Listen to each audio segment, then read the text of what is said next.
Olá, pessoal! Bem-vindos a mais uma análise produzida pela Ford College.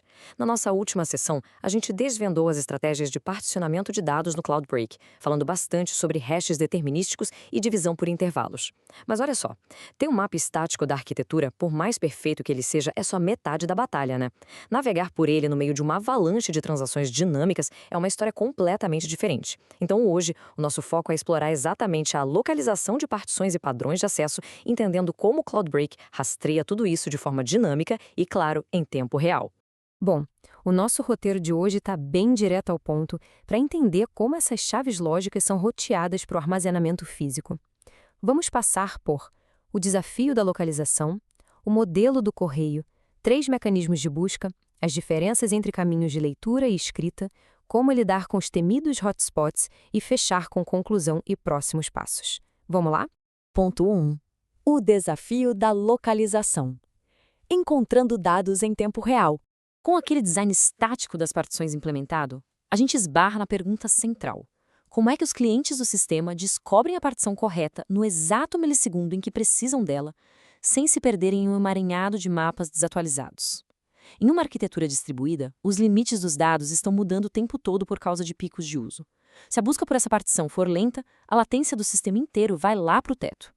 O que a gente precisa aqui é de uma precisão cirúrgica. Ponto 2. O modelo do correio. Um modelo mental para o roteamento do armazenamento de estado.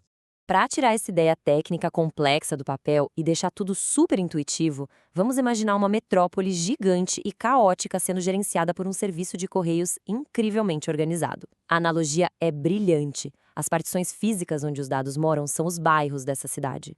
O serviço de metadados central funciona como grande registro postal, aquela fonte absoluta da verdade que sabe exatamente quais ruas ficam em quais bairros. Já os caches dos clientes são as caixinhas de correio locais.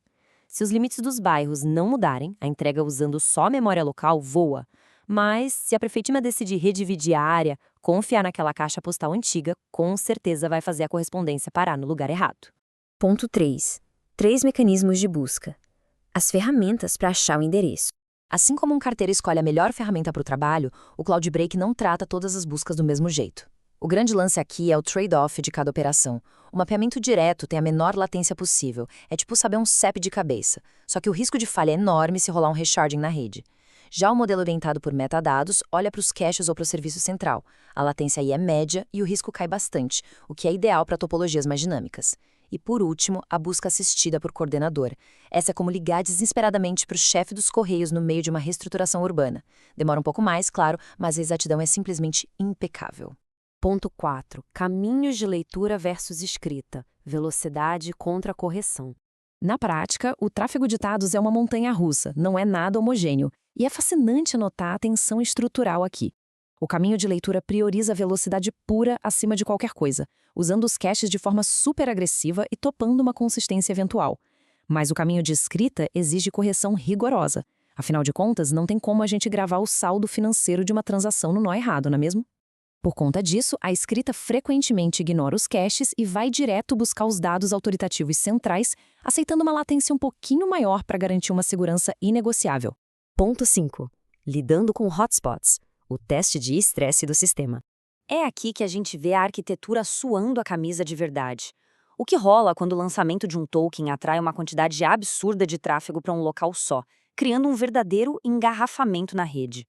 O sistema resolve isso numa sequência automática de 4 passos. Passo 1.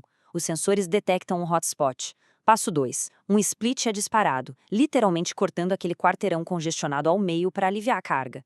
Passo 3. O cache antigo perde a validade na mesma hora, forçando todo mundo a descartar os mapas obsoletos e gerando um pico de atualizações. E no passo 4, o coordenador assume o volante momentaneamente, roteando o tráfego com total segurança até a tempestade passar e o cache voltar a ficar estável. Ponto 6. Conclusão e próximos passos. Os principais takeaways operacionais. Entender toda essa mecânica interna entrega na nossa mão sinais muito claros para monitorar a saúde da infraestrutura. As regras operacionais são essenciais. Primeiro, manter o tempo de vida dos caches, os TTLs, bem conservadores em áreas dinâmicas. Segundo, sempre que der, delegar as leituras para as réplicas, liberando o líder da rede. Terceiro, monitorar de pertinho a rotatividade de metadados. Um pico brusco ali é quase um alarme de incêndio avisando sobre um hotspot antes de piorar. E quarto, fugir de roteamento otimista na hora da escrita. Vai alterar o estado? Tem que buscar a autoridade central. E para fechar, fica aqui uma reflexão bem provocativa. Ao olhar para a arquitetura dos sistemas atuais, será que caches ultra-eficientes estão, na verdade, mascarando um hotspot perigoso que está prestes a derrubar o coordenador? Entender profundamente a localização de dados é exatamente o que separa um sistema que só reage de um que realmente escala sob pressão. Para mergulhar ainda mais nesse universo e em outros tópicos avançados da Web3, dei uma passada no site Ford College e já vão se preparando para a nossa próxima análise, onde vamos destrinchar de vez as considerações entre desempenho e custo. Valeu demais por acompanharem os detalhes técnicos de hoje e até a próxima!